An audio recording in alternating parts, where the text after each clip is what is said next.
అయితే యేసుక్రీస్తు వారు ఆయన చిన్న బాలుడిగా పుట్టారు, పెరిగారు. అంటే ప్రభు ఆయన దేవుని గురించి కొడుకు కుమారుడు అని యేసుక్రీస్తు వారు చెప్పేవారు.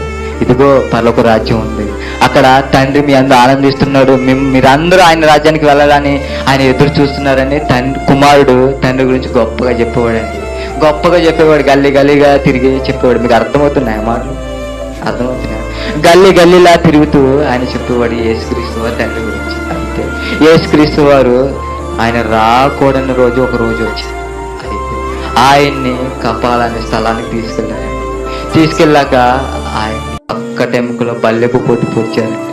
ఆయన శరీరాన్ని నుజ్జు చేశారు, బాగా గుద్దారు, మోకం మీద ఉమ్ములు వేశారు బాగా అండి. ఆయన బాగా శరీరాన్ని నడినెత్తి నుంచి అరుకోల వరకు బాగా అండి నలిగిపోయాడండి. ఆయన నలిగిపోయి ఆ కపాలమైన స్థలం మీద, శిలువ మీద ఆయన